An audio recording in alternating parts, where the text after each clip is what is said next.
নমস্কার বন্ধুরা, সবিতা কিচেনে সবাইকে স্বাগত। আজ আমি আরও একটা রেসিপি নিয়ে হাজির হয়ে গেছি। আজ আমি বানাবো আম সেদ্ধ। এই পাকা আম সেদ্ধ কিন্তু খুবই ভালো লাগে খেতে।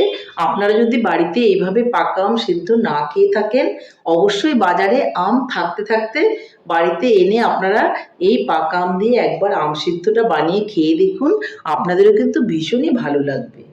এই আম সেদ্ধটা বানানো খুবই সহজ আর খেতে ভীষণ ভালো। তাহলে আর বেশি দেরি না করে ঝটপট দেখে ফেলুন যে আমি এই আম সেদ্ধটা কী করে বানালাম। বন্ধুরা, আজকের রেসিপিটা একটু অন্যরকম হতে চলেছে।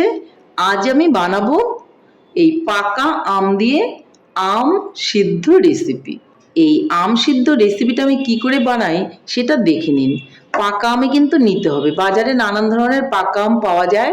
আপনার যে ধরনের আম পছন্দ আপনি সেই ধরনের পাকা আম কিন্তু নিয়ে নেবেন। আর আম সেদ্ধ করার জন্য নিয়ে নেব চাল। এটা কিন্তু আমি নিয়েছি কালো নুনিয়া চাল। আপনারা ভোগ চাল যে কোনো নিয়ে নিতে পারেন। এই কালো নুনিয়া চালটা আমি খুব সুন্দর করে এখন একটু জল দিয়ে ধুয়ে রাখবো। তাহলে জলটা আমি দিয়ে দিচ্ছি, আর দুবার তিনবার করে এইভাবে ধুয়ে আমি জলটা ঝরিয়ে রেখে দিচ্ছি। তাহলে জলটা ফেলে দিয়ে আমি আপনাদের দেখাচ্ছি। বন্ধুরা, চালটা আমি খুব ভালো করে কিন্তু ধুয়ে নিয়েছি, আর চালের মধ্যে কিন্তু জল নেই। আমি ভালো করে ধুয়ে জলটা সব ছেঁকে ফেলে দিয়েছি। এখন আমি 10 মিনিটের জন্য চালটাকে ঢেকে রেখে দেব। 10 মিনিট চালটা ঢেকে রেখে দিলে চালটা কিন্তু ঝরঝরে হয়ে যাবে। জলটা শুষে নেবে চালগুলো, আর চালটা কিন্তু ঝরঝরে হয়ে যাবে। তাহলে আমি চালটা ঝরঝরে হওয়া অবধি অপেক্ষা করছি। বন্ধুরা, আমি ঢাকনাটা তুলে নেব, আর চালগুলো যে ধুয়ে রেখেছিলাম সেই চালগুলোকে আমি এখন দেখাচ্ছি। দেখুন কীরকম ঝরঝরে হয়ে আছে। এরকম ঝরঝরে কিন্তু হয়ে যাবে চালটা একটুখানি ভিজিয়ে রাখলে। চালটাকে আমি সরিয়ে নিচ্ছি সাইডে, আর এই আমটাকে আমি কেটে নিচ্ছি। দেখুন বন্ধুরা, আমটা আমি চোচাটা ছুলে নেব, ছুলে একটু টুকরো করে নেব, তাহলেই কিন্তু হয়ে যাবে।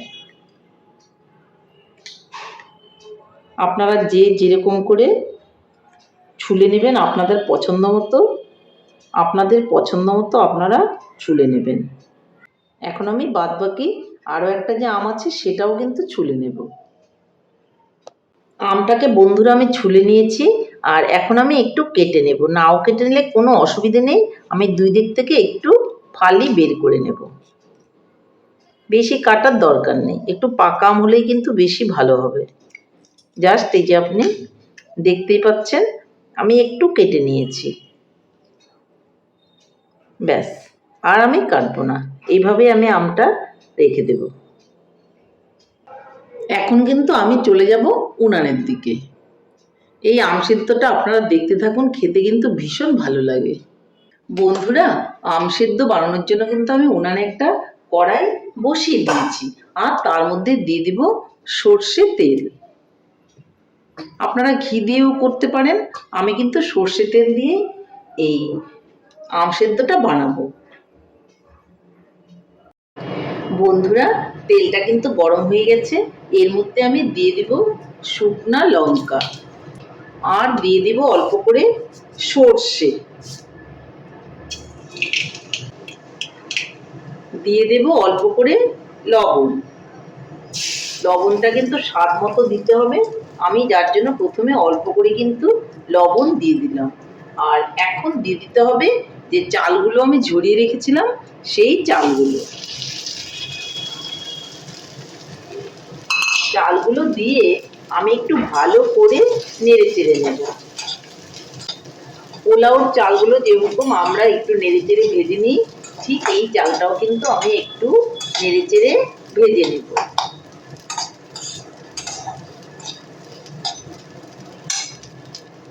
এর মধ্যে আমি দিয়ে দিব অল্প করে হলুদ। এটা কিন্তু অপশনাল, আপনি ইচ্ছে করলে নাও দিতে পারেন। আমি সামান্য একটু দিয়ে দিয়েছি। হলুদ দিয়ে একটু নেড়ে চেড়ে দেবো। রান্নাটা কিন্তু খুবই সহজ, আর খেতে কিন্তু ভীষণই ভালো। আপনাদের আগেই বলেছি আজকে রান্নাটা একটু অন্যরকম হতে চলেছে। তাহলে চালটা আমি সুন্দর করে একটু ভাজা ভাজা করে নিচ্ছি। চালটা একটু ফুটফুট করে ভাজার শব্দ শোনা যাচ্ছে। এরকম যখন একটু ফুটফুট করে ভাজার শব্দ শোনা যাবে তখন এর মধ্যে কিন্তু আমি আমটা যে কেটে রেখেছিলাম সেই আমটা দিয়ে দেব।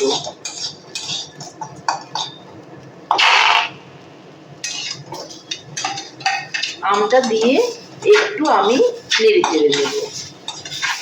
নেড়ে চেড়ে এর মধ্যে দিয়ে দেব অল্প করে জল।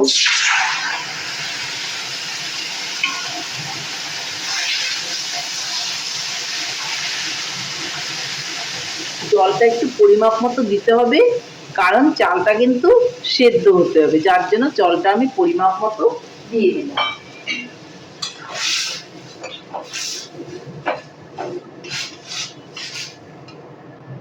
একটা ঢাকনা দিয়ে আমি ঢেকে দিচ্ছি। ঢাকনাটা তুলে আমি দেখে নেব। এইভাবেই একটু ফুটিয়ে নিতে হবে। আমি সেদ্ধ হওয়ার জন্য জল দিয়েছিলাম, দেখুন কত সুন্দরভাবে ফুটছে। আরো একটুখানি ফুটিয়ে নিতে হবে।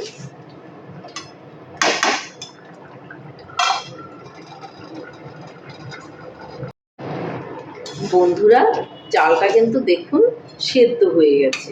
ছোট ছোট চাল খুব তাড়াতাড়ি করে কিন্তু সেদ্ধ হয়ে যায়।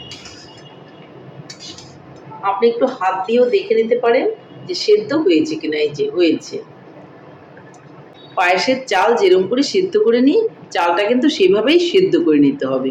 খুব বেশি ফুটিয়ে ফেলা যাবে না, তাহলে কিন্তু আম সিদ্ধর টেস্টটা নষ্ট হয়ে যাবে।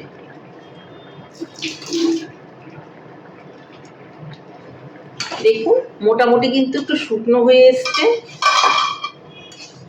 এখন এই সময় কিন্তু এখানে দিয়ে দিতে হবে চিনি।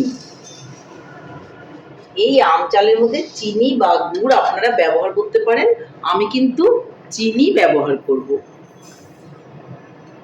একটু মিষ্টি মিষ্টি হবে পায়েসের মতো, সেরকম করে আমি চিনিটা দিয়ে দেব। আমি এই বাটি দিয়ে এক বাটির একটু কম চিনি দিয়ে দিয়েছি। এখন চিনিটা গলে জল ছাড়বে, ততক্ষণ অবধি আমাকে অপেক্ষা করতে হবে। আর মিষ্টিটা দেখে নিতে হবে। মিষ্টি যদি মনে হয় একটু কম হয়েছে, আবারও একটু মিষ্টি দিয়ে দিতে হবে। বন্ধুরা, আমার আম সিদ্ধ কিন্তু হয়ে গেছে। দেখুন এরকম একটু লুজ লুজলি রাখতে হবে, এটা ঠান্ডা হলে কিন্তু একটু জমে যাবে। চিনিগুলো আমার পুরোটাই গলে গেছে। আর এখন আমি উনানটাকে অফ করে দেব। 5 মিনিট ঢেকে রেখে দেব, তারপর আমি নামিয়ে নিয়ে আপনাদেরকে দেখাচ্ছি। বন্ধুরা, 5 মিনিট কিন্তু হয়ে গেছে। এই দেখুন আমি এখন এটা নামিয়ে নিচ্ছি আর তারপর আপনাদেরকে দেখাচ্ছি। এটা আরো ঠান্ডা হবে, ঠান্ডা হলে আরো একটু জমে যাবে। দেখুন বন্ধুরা, আমার আম সেদ্ধ কিন্তু ফাইনালি রেডি। আমি এটাকে আম সেদ্ধ বলি, আপনারা কে কীরকম নাম দিলে ভালো মনে হবে অবশ্যই জানাবেন। এই আম সেদ্ধটা কিন্তু খেতে ভীষণই ভালো লাগে, বাচ্চা থেকে বড় সবাই কিন্তু এটা খুবই পছন্দ করে। তাহলে বন্ধুরা, আমার রেসিপিটা কেমন হয়েছে? আমার রেসিপিটা যদি আপনাদের ভালো লাগে তাহলে লাইক, শেয়ার, কমেন্ট করতে ভুলবেন না। আর আপনি যদি আমার চ্যানেলে নতুন বন্ধু হয়ে থাকেন তাহলে চ্যানেলটা সাবস্ক্রাইব করার অনুরোধ রইল। পাশে থাকা বেল আইকনটি প্রেস করে রাখুন আমার নিত্য নতুন রেসিপির আপডেট পেতে। তাহলে আর দেরি কেন, ঝটপট বাড়িতে বানিয়ে ফেলুন আম সেদ্ধ আর সবাই মিলে খান। খেয়ে বলুন কেমন হয়েছে। নমস্কার, ভালো থাকবেন, সুস্থ থাকবেন। আবার দেখা হবে আরও একটা রেসিপির সঙ্গে।